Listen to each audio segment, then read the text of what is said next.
अस्सलाम वालेकुम नाज़रीन, छा हाल आहे तव्हां सभिनी जो? ठीकु आहियो, ख़ुशि आहियो, मज़नि में आहियो? उमेद थी कयां त तव्हां सभई ख़ैर ऐं ख़ैरियत सां हूंदा। मां आहियां आसमा भुट्टो, शेफ यार जमाली। तव्हांजे पंहिंजे प्रोग्राम कैफ़े सिंध में मां तव्हांखे भली कार चवां थी। उमेद थी कयां त हिन प्रोग्राम खे तव्हां शौक़ सां ॾिसंदा हूंदा ऐं इंतज़ार में हूंदा। ही प्रोग्राम हर हफ़्ते में ऑन एयर थींदो आहे। कॾहिं त ऑन एयर थिए त तव्हां सभई हिन प्रोग्राम खे ॾिसो ऐं एंजॉय कयो। नाज़रीन, कीअं लॻंदो आहे असांजो ही प्रोग्राम तव्हांखे? तव्हां असांखे पंहिंजी फीडबैक ज़रूरु ॾींदा कयो। नाज़रीन, ही कैफ़े सिंध प्रोग्राम जेको थी रहियो आहे फोटाइल वारनि जा तावन सां थी रहियो आहे ऐं उन सां गॾु थी रहियो आहे NX वारनि जे तावन सां ऐं गॾोगॾु पंहिंजो मेहरान मसाला जे तावन सां। उमेद थी कयां त ही प्रोग्राम इंतिहाई शौक़ ऐं ज़ौक़ सां तव्हां ॾिसंदा हूंदा, छो त हर हफ़्ते मज़ेदार क़िस्म जा खाधा, ज़बरदस्त चटपटियूं रेसिपीज़ ऐं तमामु हिकिड़ो मिठियूं शयूं, ख़ूबसूरत ज़ाइकेदार शयूं ठहंदियूं आहिनि असांजे हिन प्रोग्राम में ऐं इनशाअल्लाह तव्हां कुझु सिखंदा बि हूंदा ऐं उहे ई रेसिपीज़ जेके जमाली साहब तव्हांखे ठाहिण सेखारींदो आहे त तव्हां पंहिंजे घर में बि ज़रूरु ट्राई कंदा हूंदा। जमाली साहब? हाँ बिल्कुल ईअं ई आहे। मुंहिंजो बि सलाम हुजे तमामु ॾिसण वारनि खे जेके KTN ॾिसनि पिया, हींअर असांजो प्रोग्राम ॾिसनि पिया, मुल्क में हुजनि या मुल्क खां ॿाहिरि हुजनि, जिते बि हुजनि। असां वटि नयूं रेसिपी ठहंदियूं आहिनि ऐं कोशिशि कंदो आहियां हर वीक में तव्हांखे नई रेसिपी मिले। अॼु जेका असां रेसिपी ठाहियूं पिया उहा बि मेहरान मसाले में ठहंदी ऐं मेहरान मसालो जेको लज़ीज़ क़िस्म जो ऑलरेडी ज़ाइको आहे, ख़ुशबू आहे मुंहिंजे। त अॼु बि आऊं जेको ठाहे रहियो आहियां असमा डिश, उहा आहे आचार गोश्त। आचार गोश्त? बिल्कुलु आई आचार गोश्त आहे। इहा आचार गोश्त ठहंदो मेहरान मसाले में। बहरहाल असीं जेको आहे किलो गोश्त असीं ठाहींदासीं हिन में। तव्हां ठाहे त तव्हां टेपा बि ठाहे सघो था, अधु किलो बि ठाहे सघो था, जेतिरी तव्हांजी गुंजाइश आहे उन मुताबिक़ तव्हां ठाहे सघो था। किलो गोश्त आहे, हीअ हॾी वारो गोश्त आहे, हॾी सां गॾु आहे, ॾाढो ज़बरदस्त गोश्त आहे जेको आहे। ऐं उनखे अलावा टमाटर असीं में शामिलु कंदासीं, 3 खां 4 अदद बसर जेके आहिनि उहे मां कटे रखिया आहिनि पहिरियां ई, उहे शामिलु कंदासीं। सावा मिर्च आहिनि, धाणा आहिनि, ॾही आहे, लूणु आहे ऐं बाक़ी मसालो जेको आहे इहा आचार मसालो जेको आहे हिन में ॻाढ़ा मिर्च बि शामिलु आहिनि। किलो भरी हिते तेल शामिल। ये तेल तकरीबन मुंहिंजे ख़्याल में 200 ग्राम काफ़ी आहिनि। जो घणो तेल इस्तेमालु हूंदी कोन कंदो आहियां, एतिरो काफ़ी आहे। हा, सिहत जे लाइ बहितरु आहे त घटि ऑयल इस्तेमालु कयो वञे। अच्छा, असमा जॾहिं तेल गरम थी वञे पोइ हुन बसर विझनि, थधे तेल में बसर में काफ़ी टाइम लॻी वेंदो आहे। अच्छा, त तेल फुल गरम ते पोइ हुन बसर ॻाढ़ो कंदासीं, हुनखे मीडियम मतिलबु हाफ ॻाढ़ो कंदासीं। हुन खां पोइ हुन में गोश्त शामिलु कंदासीं, अदरक थूम जी पेस्ट शामिलु कंदासीं। सभु शयूं तव्हांजे साम्हूं थींदियूं, कीअं थींदियूं तव्हां ॾिसंदा रहंदो हीउ प्रोग्राम असांजो। अच्छा जमाली साहब, जेकॾहिं असांखे तकड़ हुजे, बसर जल्दी सां ब्राउन करणा आहिनि, ॻाढ़ा करणा आहिनि, त उन्हनि खे जल्दी सां कीअं फ्राई कजे? त तव्हांखे ख़बर आहे त मूंखे बसर जेके आहिनि पहिरियां ई ॻाढ़ा करणा आहिनि। हा, तव्हां अॻु में जी प्रोग्राम थिए थो अॻु ॻाढ़ा करे न घर में बि कुझु हूंदो आहे न त असांखे जल्दी सां नथा थियनि ॻाढ़ा। कटिंग न करो, सनी कटिंग जो। अच्छा, बिल्कुल सही कटिंग हूंदी, जल्दी थींदा। फुली कटिंग बसर जेके आहिनि देर सां ॻाढ़ा थींदा, माना सना हुजनि। ठीकु आहे। त नाज़रीन, असांजे हिन प्रोग्राम कैफ़े सिंध में अॼु जेका रेसिपी ठही रही आहे उहा आहे आचार गोश्त, जेका आहे मेहरान मसालनि में ठही रही आहे। मेहरान मसाला वारनि जा ही जेतिरा बि पैकेट आहिनि तव्हां सभिनी जे साम्हूं आहिनि, तव्हां ॾिसी सघो था। तमामु लज़ीज़, ज़ाइकेदार ऐं इंतिहाई पंहिंजो टेस्टी हिननि जा मसाला आहिनि जेके तव्हांखे पंहिंजो हर क़िस्म जा मिलंदा। जेका बि तव्हां रेसिपी पंहिंजे घर में तयारु कयो था त उन्हनि जी रेसिपीज़ जा मसाला तव्हांखे ॾाढो आसानी सां हर शॉप तां ही मसाला तव्हांखे मिली वेंदा। असां में बसर में शामिल करे छॾिया आहिनि। अच्छा, बसर केतिरा आहिनि? बसर तकरीबन ही 2 खां 3 अदद बसर आहिनि, वो तो काफ़ी कटिला पर जेके मूंखे 2 या 3 बसर में शामिल कया आहिनि। अच्छा, तो ये सनी के थोड़ा हाफ टन कंदासीं। उन खां पोइ हुन में गोश्त शामिल कंदासीं।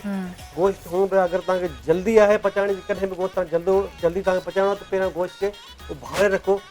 गोश्त जेको पची वञे उन खां पोइ जेको तव्हां उभारजी वञे पोइ जल्दी ठही सघे थो। अगरि तव्हांखे डायरेक्ट असांखे पचाइणो आहे, डायरेक्ट पचायूं पिया, हुनमें काफ़ी टाइम लॻी वेंदो। हुनमें छो असांखे टाइम घटि आहे पर हिनखे असीं कोशिशि कंदासीं जल्दी ठही वञे। पर तव्हांखे ठाहिणो आहे त पोइ ज़ाहिर त 2-3 कलाक लॻी वेंदा घरनि में। हा, न घरनि में त काफ़ी टाइम हूंदो आहे। आसानी सां ऐं सुकून सां जेतिरो तव्हांखे टाइम हूंदो उन हिसाब सां पंहिंजी तव्हां रेसिपी पंहिंजे घर में तयारु कंदव त इनशाअल्लाह ॾाढी सुठी तयारु थी वेंदी। नाज़रीन, हीअ असांजो प्रोग्राम हर हफ़्ते ऑन एयर थींदो आहे KTN तां।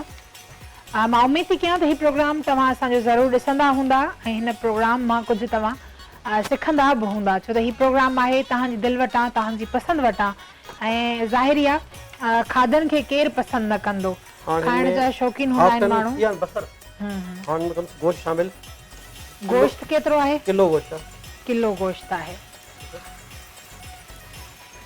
किलो गोश्त आहे शामिल कयो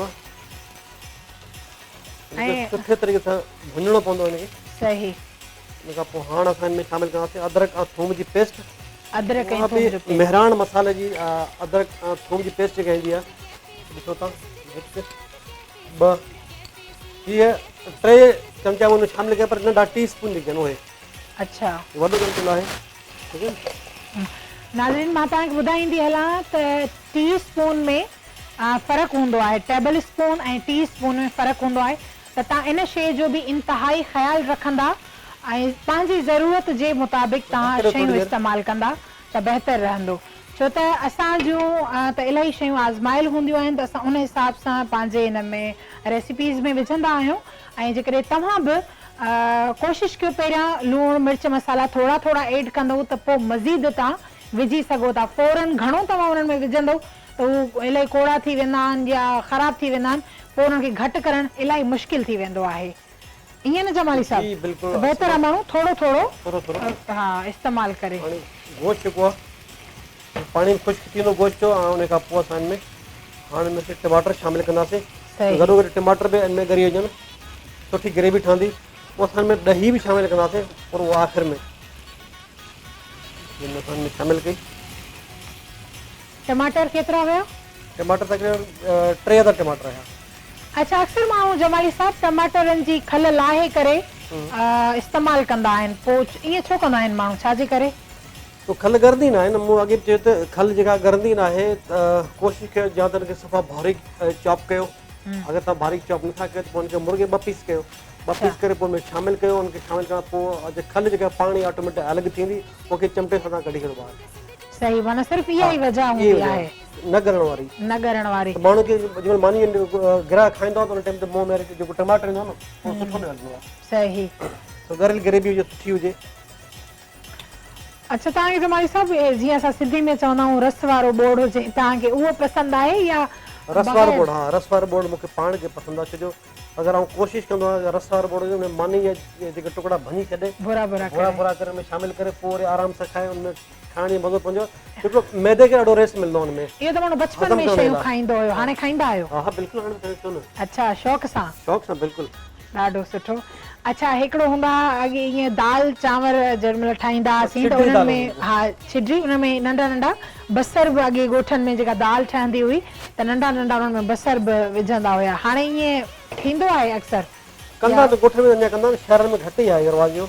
अच्छा, शहरनि में चटपटा ऐं तड़केदार खाधा खाईंदा आहिनि घणा, पर ॻोठनि में ईअं न आहे। ॻोठनि में सिर्फ़ु घटि मसाला इस्तेमालु कंदा आहिनि, शहरनि में तव्हांखे ख़बर आहे पाण ॾाढा मसाला इस्तेमालु कंदा। अच्छा, मसाले ते यादि आहे जमाली साहब, ही तव्हां माशाल्लाह सां ज़बरदस्त शेफ आहियो ऐं तव्हांखे इलाही सारी ॼाण आहे मसालनि जी, खाधनि जी ऐं शयुनि जी क्वालिटी जी। ही जेका मेहरान मसाला तव्हां इस्तेमालु था कयो, छा था भाइयो हिननि जी क्वालिटी कीअं आहे?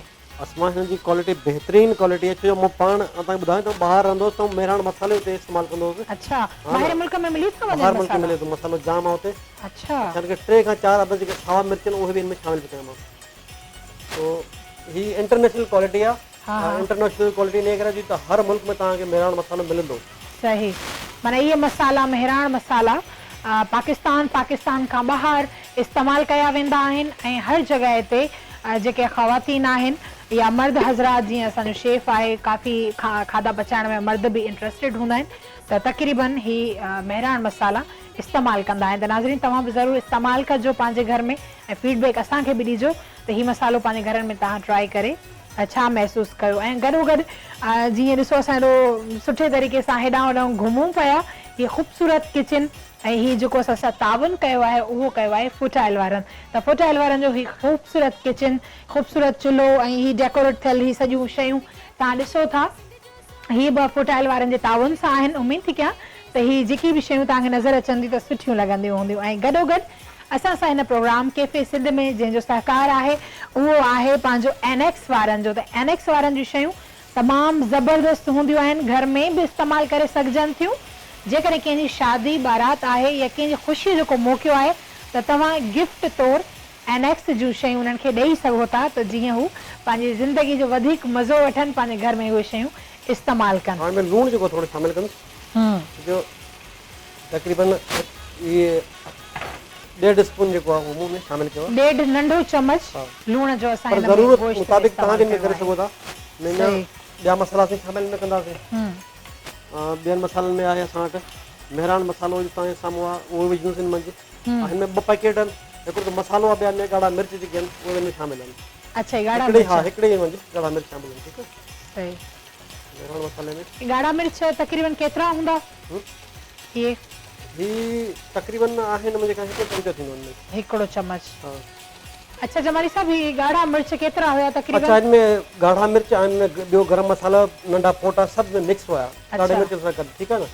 हिन में ॿियो जेको मसालो उहो बि असीं हिन में शामिल कंदासीं, आचार मसालो आहे। ही नाज़रीन जेको पहिरियां शामिल थियो उहो मिक्स गरम मसालो जंहिंमें ॻाढ़ा मिर्च हुया, ऐं ही जेको शामिल कयो आहे उहो आहे आचार गोश्त मसालो, जेको आहे मेहरान मसाला वारनि जो। त हिन में तक़रीबन लूणु मिर्च गरम मसालो या जेतिरा बि हूंदा आहिनि, सुका धाणा, इहे सभु शयूं इन्हनि में शामिल आहिनि। त तव्हांखे वधीक ख़र्चे करण जी तकलीफ़ करण जी ज़रूरत न पवंदी। थोड़ी ॾही बि शामिल कयोसि, तक़रीबन 2 चमचा ॾही जा।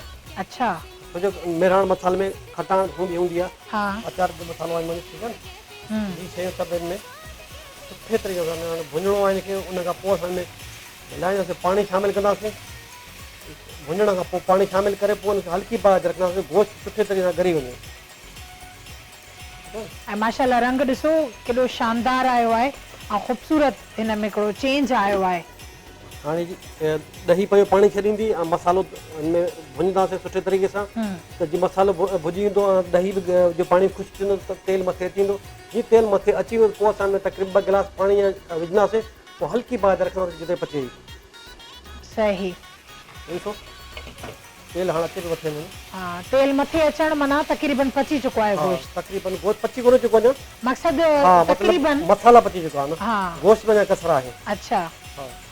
अच्छा, इन खां चिकन खां वधीक गोश्त में पचण में इलाही टाइम लॻंदो आहे। ज़ाहिर ॻाल्हि आहे, गोश्त तव्हांखे ख़बर आहे मटन में, फिश में, चिकन में टाइम पंहिंजो अलॻि अलॻि हूंदो आहे। असीं मटन होटल में घणो अक्सर माण्हू छा कनि, पहिरियां बॉइल करे रखंदा। अच्छा, त उहो पचण में पोइ माण्हू खे जल्दी हूंदी आहे, पोइ जेके आहिनि टाइम न हूंदो आहे। माना चिकन मच्छी इहे 2 शयूं जल्दी पची सघनि थियूं, बाक़ी मटन ऐं गोश्त में इलाही टाइम लॻंदो आहे। त बहितर मुंहिंजे ख्याल में ब्रेक टाइम त कोन्हे थियो न, बिल्कुलु न थियो। तव्हां रिलैक्स थी करे बिल्कुलु। ऐं हींअर नाज़रीन तव्हांखे ॿुधाइण सभु खां पहिरियां बसर जेके आहिनि उहे मूं ॻाढ़ा कया, उन खां हाफ टन कया, उन खां पोइ गोश्त शामिल कयो। गोश्त शामिल करे हिन मंझि मूं जेके आहिनि उहे अदरक ऐं थूम जी पेस्ट शामिल कई, उन खां पोइ टमाटर शामिल कया आहिनि, सावा मिर्च शामिल कया आहिनि, पोइ जेको गरम मसालो जेको मेहरान मसालो हुनजो, ॿियो आचार मसालो सभई शामिल करे हिनखे लूणु विझी हिनखे भुञियो आहे सुठे तरह, तेल मथे अची वियो आहे। हाणे मुंहिंजे खां ब्रेक जो टाइम अची वियो आहे, त हुन में पाणी 2 गिलास शामिल करे दम ते रखंदुसि। ब्रेक खां पोइ ईंदासीं ॿी का नई रेसिपी ठाहींदासीं इंशाल्लाह। बिल्कुलु नाज़रीन, असांजे हिन प्रोग्राम में वक़्तु थियो आहे ब्रेक जो। हलूं था ब्रेक जी तरफ़, काॾे बि न वञिजो, असां सां गॾु रहिजो।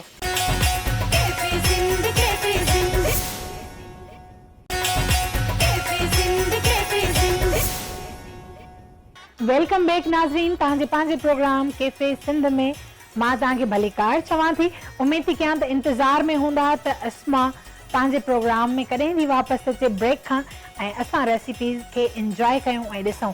जमाली साहब, हीअ त तव्हां साइड ते करे छॾी आचार गोश्त, जंहिं नाज़रीन ब्रेक खां पहिरियां रेसिपी जेका तव्हां रिपीट कई न ॿुधायो, उहो हिकु दफ़ो ॿीहर ॿुधाए छॾींदव त महिरबानी। जी बिल्कुलु, असां ईअं ई आहे त सभु खां पहिरियां असीं आचार गोश्त ठाहे रहिया आहियूं, उहो मेहरान मसाले में। मेहरान मसालो ॾाढो ख़ुशबूदार मज़ेदार ऐं ज़ाइकेदार आहे। त 1.5 किलो जेको गोश्त हॾी वारो असांखे गोश्त इस्तेमालु कयूं, पर तव्हांखे अगरि बग़ैर हॾी पसंदि आहे त तव्हां बग़ैर हॾी करे सघो था। मटन पसंदि आहे पर असां बीफ गोश्त आहे, वॾो गोश्त उहो था ठाहियूं। त सभु खां पहिरियां 3 अदद जेके आहिनि बसर जेके आहिनि हाफ टन कयो, उनखे मूं सुठे तरीक़े सां पचायो। उन खां पोइ हिन में जेको मूं शामिलु कयो मटन गोश्त मूं शामिलु कयो। गोश्त खे थोरो भुग में भुञण खां पोइ हिन में 2 चमचा तक़रीबन जेके आहिनि टी स्पून उहे मूं हिन में शामिलु कया अदरक ऐं थूम जा। उन खां पोइ हिन में मूं शामिलु कया आहिनि टमाटर, तक़रीबन 3 खां 4 अदद टमाटर उहे शामिलु हिन में कया आहिनि। उनखे पोइ भुञण खां पोइ हिन में जेको मेहरान मसालो जेको आचार मसालो उहो बि हिन में शामिलु कयो। हिकिड़े पैकेट में ॿई तव्हांखे मिलंदा, गरम मसालो बि मिलंदो हुन मंझि, आचार मसालो हुन में मिलंदो। हिकिड़ो पैकेट ॿई पैकेट में शामिलु कयासीं। भुञण खां पोइ हिन में 2 गिलास हुन में सावा मिर्च शामिलु कयमि, पोइ हुन में ॾही शामिलु कयमि, उनखे भुञण खां पोइ 2 गिलास चिकन पाणी शामिलु कया। हाणे असांखे हल्की बात रखियो हिन पासे। हाणे जेका सेकेंड रेसिपी पोइ तव्हांखे ॿुधाई त ब्रेक खां पोइ तव्हांखे ॿुधाईंदुसि। सेकेंड रेसिपी जेका मूं वटि आहे उहा आहे दूध दुल्हारी। अच्छा, दूध दुल्हारी लाइ जेका आहे मूंखे खीर खपे, तक़रीबन 1 किलो मूं वटि खीर आहे। हाणे हीअ दूध दुल्हारी असां वटि मेहरान मसाले, हीअ दूध दुल्हारी आहे ज़बरदस्त ऐं ज़ाइक़ेदार मज़ेदार, ॾाढी सुठी खुशबूदार। हीअ जो हिकिड़ो पैकेट हीअ आहे, त हीअ जेको मिक्स आहे हिन मंझि दूध दुल्हारी, हिन मंझि जेको असां वटि ॿियो हीअ आहे हिन जो खंडु बि आहे हिन में, ऐं ॿियो हिन में जेको आहे इहे सभु शयूं शामिलु आहिनि मसाला, त हीअ असीं हिन में शामिलु कंदासीं। दूध दुल्हारी ॾिसो तव्हां ॾाढी बहितरीनु हर क़िस्म जी वैरायटी आहे मेहरान मसाले में, पाए ॾींदासीं हिनखे। वरी इहो आहे जीअं खीर गरम थींदो आहे, हुन में थोरी खंडु शामिलु करणु, वधीक न, जेतिरो तव्हांखे मिठे जी ज़रूरत आहे उन मुताबिक़ तव्हां मिठे में शामिलु कयो। त मिठा हिन में खंडु ऑलरेडी हूंदी आहे, पर मूं थोरी अञा वधीक मुंहिंजे ख़्याल में असां पंहिंजे हिसाब सां विझंदासीं खंडु हिन मंझि। हीअ जेको गोश्त आहे उहो ॻरी वियो आहे, हिनखे थोरो चमचो हलाइजो। बिल्कुलु, मां तव्हांजी हेल्प कंदी थी हलां। ख़ुशबू एॾी पई अचे मेहरान मसाले जी, जहिड़ो आचार गोश्त जी फैक्ट्री लॻल हुजे उहा ई टेस्ट में अचे। बिल्कुलु बिल्कुलु, अचार गोश्त खाइण में ॾाढो चटपटो ऐं टेस्टी हूंदो आहे, ऐं वरी ख़ासि करे गोश्त हुजे, अचार गोश्त ऐं मेहरान वारनि जा मसाला हुजनि त छा ॻाल्हि कजे। थोरो रखियो जीअं गोश्त ॻरी वञे पोइ असां हिनखे फौरन जेको आहे त वरी सभु मूंखे हेॾां टिश्यू ॾिजो। जी नाज़रीन, त असांजे हिन प्रोग्राम में अचार गोश्त, उन सां गॾोगॾु दूध दुल्हारी जेका हिकु रेसिपी हूंदी आहे चटपटे जी, ऐं गॾोगॾु हूंदी आहे हिकिड़ी रेसिपी मिठे जी। त मिठे जी रेसिपी बि असांजे हिन प्रोग्राम में तयारु थी रही आहे। हर असांजे प्रोग्राम कैफे सिंध में गॾोगॾु हिकिड़ो मिठो बि हूंदो आहे, त तमामु ज़बरदस्त आहे दूध दुल्हारी जेका आहे मेहरान वारनि जे ताउन सां। त हीअ उन्हनि जो पैकेट आहे जंहिंमें पंहिंजो ड्राई फ्रूट हुजे, खंडु हुजे, या जेकी ॿियूं शयूं हिन जूं ज़रूरत मुताबिक़ आहिनि उहे हिननि सभिनी हिन पैकेट में मौजूदु आहिनि। त इनशाला हीअ शयूं तव्हां पंहिंजे घर में ज़रूरु ट्राई कजो ऐं आसानी सां ॾाढियूं ज़ाइक़ेदार तयारु थी वेंदियूं। खीर केतिरो आहे जमाई साहिबु, इहो न ॿुधायो तव्हां? खीर मूं 1 किलो ॿुधायो। अच्छा, 1 किलो खीर आहे। 1 किलो खीर आहे। माशाल्लाह, ही खीर घाटो थो लॻे अॼुकल्ह, त बाबा पाणी वारो खीर थो मिले। न, किथे किथे सुठो खीर हूंदो आहे, हा, किथे किथे ईमानदार माण्हू हूंदा आहिनि, किथे वरी बेईमान बि हूंदा आहिनि, पर फ़ाइदो न आहे। जेको बि कमु कयो ईमानदारी सां कयो, पोइ बरकत हुजे अल्लाह ताला जी ज़ात आहे। सही, बिल्कुलु कोशिशि इंसान करे। अच्छा, हीअ जेको आहे कोशिशि कंदो रहे। बिल्कुलु। अच्छा, कहिड़े तव्हां ॻोठ सां तालुक़ रखो था, शहर सां? बचपन किथे गुज़रियो? ज़िलो शहीद बेनज़ीराबाद, पुराणो नवाबशाह। अच्छा, तालको सकरना, तोखे पूरी एड्रेस ॿुधायां, ठीकु आहे? अच्छा, कॾहिं बि अचण ते मुंहिंजे ॻोठ ते ज़रूरु नाज़रीन जॾहिं वञो न जमाली साहिब एड्रेस ॿुधायो तो। अच्छा, तालको सकरण, ज़िलो नवाबशाह, शहीद बेनज़ीराबाद, ॻोठ मेवो जमाली। मेवो जम अच्छा, हिकिड़ो इहो मेवो जमाली ते हिकिड़ो नाज़रीन मुंहिंजे ख़्याल में हिकिड़ो गानो बि हुयो जंहिं फरज़ाना परवीन गायो, उहो त शाइर आहे न मेवो जमाली? मूंखे न आहे ख़बर। हा, हिकिड़ो मेवा कुझु अहिड़ो गानो खीर बॉइल कयो, हिन में शामिलु कयो आहे ॻोठ मेवो जमाली। तव्हां में अची सघो था, ऐं तव्हांखे मिलां न मिलां, पर तव्हांखे कराची में ज़रूरु मिलंदुसि। मुंहिंजो तव्हांखे ख़बर आहे। अच्छा, तव्हां केतिरे वक़्त खां कराची में रहो था? ऐं कराची में मुंहिंजी तक़रीबन एज जेका आहे 16-17 साल जी। 16-17 साल। सही, 16-17 साल जी एज जो आहियां कराची। बिल्कुलु। हिन पंहिंजो दूध दुल्हारी जो चेंज थी वियो, सफ़ा कलर चेंज थियो न ॾिसो, या थोरो घाटो थींदो। अच्छा, घाटो बि थिए थो। वाह वाह, घाटो थींदो, ॾाढो सुठो, ॾाढो बिल्कुलु। ही त घाटो ऐं ॾाढो। खंडु थोरी में शामिलु करणी पवंदी। खंडु केतिरी? पंहिंजे मर्ज़ी मुताबिक़, पर तव्हां ही मुंहिंजे ख़्याल में 2 चम्मच नंढा ओतिरी खंडु विझी छो त हिन में दूध दुल्हारी जो जेको पैकेट हुयो मेहरान मसाला वारनि जो, उनमें ही मौजूदु हुयो। तक़रीबन ही पचंदो तयार थी वञे। सही, 2 रेसिपियूं असांजे हिन प्रोग्राम में तयारु थी रहियूं आहिनि, ज़बरदस्त क़िस्म जूं रेसिपियूं। हिकु आहे अचार गोश्त ऐं ॿी आहे दूध दुल्हारी। वधीक तव्हां हिन प्रोग्राम में कुझु निखार ॾिसणु चाहियो था त तव्हां उहो असांखे ॿुधाए सघो था। इनशाला असीं कोशिशि कंदासीं त तव्हांजी फरमाइश, तव्हांजी ॻाल्हि असां ज़रूरु पूरियूं कयूं। त हीउ प्रोग्राम असांजो ऑनर थींदो आहे जेके नाज़रीन ॾिसनि था या जेके ॾिसंदा आहिनि, उन्हनि जी महिरबानी। या जेके ॾिसणु चाहिनि था लाइट जी वजह सां, केबल जी वजह सां, या कंहिं बि मजबूरी टाइम जी बि वजह सां न आहिनि ॾिसी सघिया, त असांजो हिकिड़ो चैनल आहे यूट्यूब ते KTN एंटरटेनमेंट जे नाले सां। यूट्यूब ते वञो, नालो सर्च कयो ऐं असांजे प्रोग्राम्स KTN जा जेतिरा बि प्रोग्राम्स आहिनि उनखे ॾिसो ऐं असांजे चैनल खे सब्सक्राइब कजो।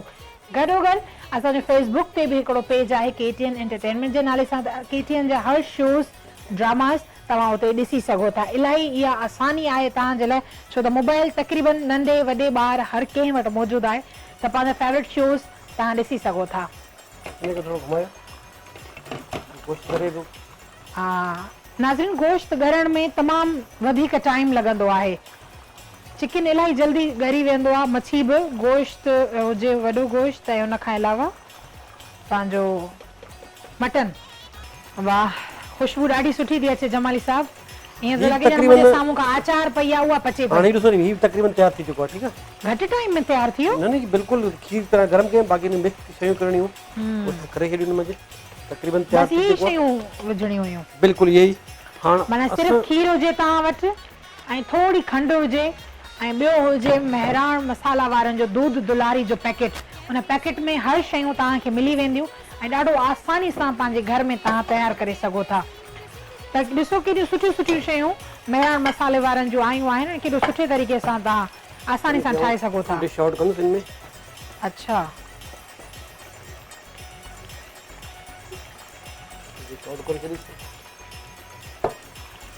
हाणे रहियो गोश्त।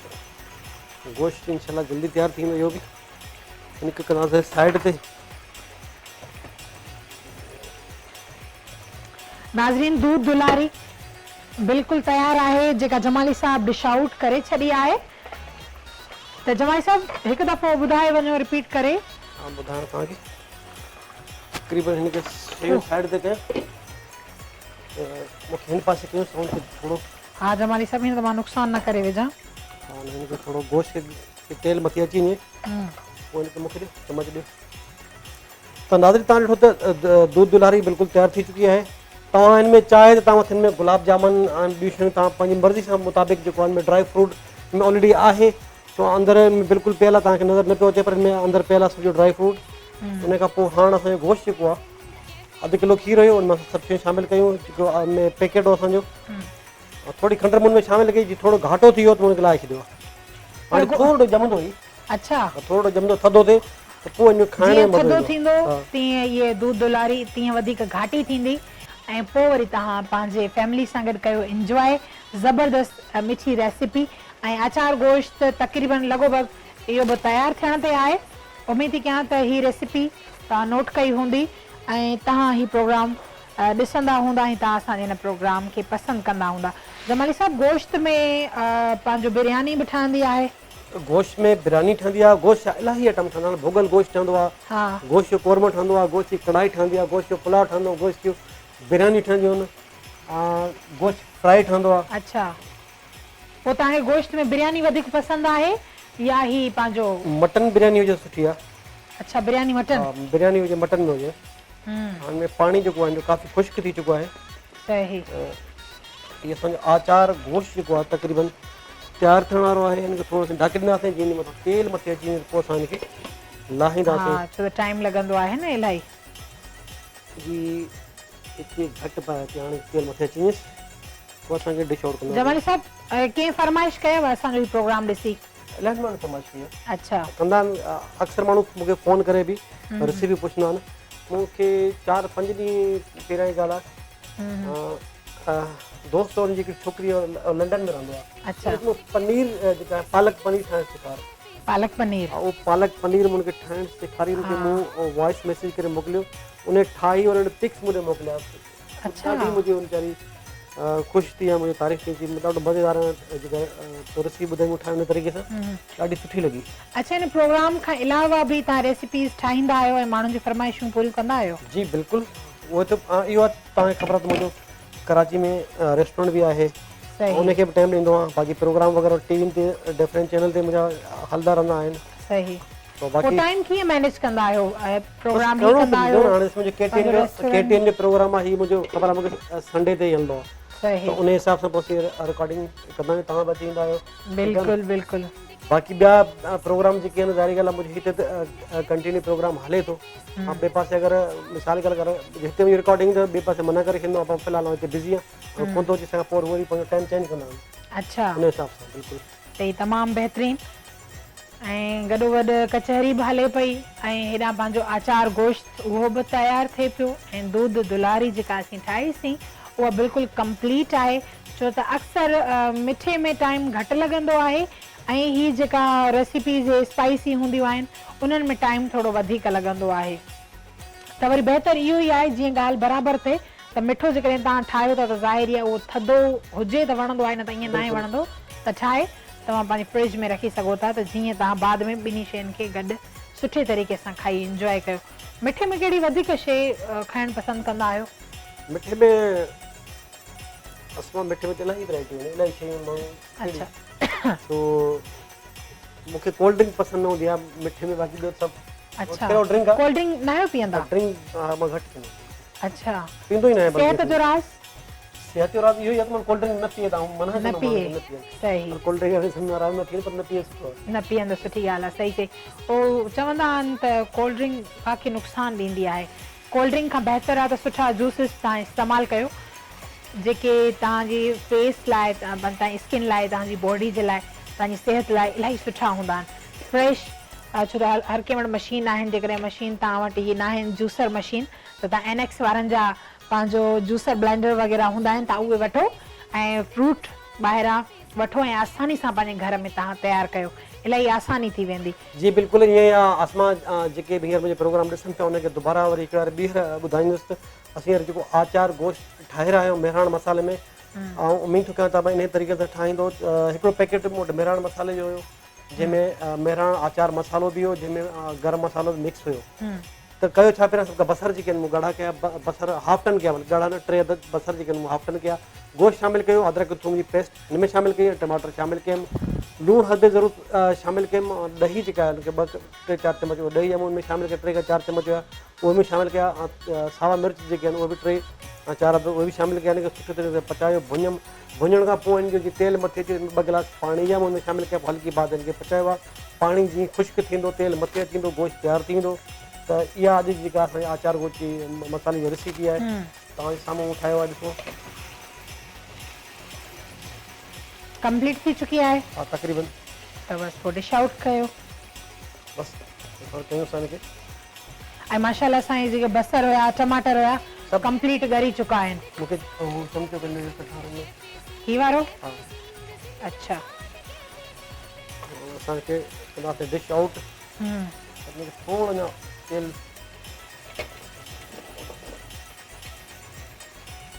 थोरी हिन में ग्रेवी हूंदी ठीकु आहे न सही ग्रेवी सां हा कंदा ग्रेवी हुजे त सुठी ॻाल्हि आहे न ग्रेवी खां सवाइ मज़ो न ईंदो ग्रेवी इहा समझ वाक़ई न ईंदो हिन में हा ॾिसो गोश्त हॾ सां गॾु गोश्त जेको आहे हा हॾी वारी बूटी हूअं बि सुठी लॻंदी आहे ईअं सफ़ा हूंदी आहे न निजी बूटी त अजीब लॻंदी आहे न ई सुठी लॻंदी ॾाढी ज़बरदस्त ख़ुशबू पई अचे आचार गोश्त जेका मेहराण मसाले जे ताउन सां थियो आहे असांजा ही प्रोग्राम मेहराण मसाला जे ताउन सां ऐं गॾोगॾु ऐं पंहिंजो फुट ऑयल वारनि जे ताउन सां ऐं NX वारनि जे ताउन सां ही असांजो प्रोग्राम कैफे सिंध थींदो आहे उमेदु थी कयां त हीअ असांजो प्रोग्राम ॾिसंदा हूंदा ऐं अॼु जी जेका रेसिपी असांजे हिन प्रोग्राम में तयारु थी अचार गोश्त ऐं दूध दुलारी तव्हां पंहिंजो ॾिठी हूंदी ऐं नोट कई हूंदी ऐं इनशाअल्लाह असां जेतिरा बि प्रोग्राम कया आहिनि जेतिरियूं बि रेसिपी ठाही आहिनि सभु तव्हांजी फरमाइश मुताबिक़ ठाहियूं आहिनि जेके बि असां इहे ठाहींदा आहियूं उहे सभिनी ॾिसंदड़नि जी फरमाइश हूंदी आहे त अॼु तव्हां हीअ ठाहियो अॼु तव्हां हीअ ठाहियो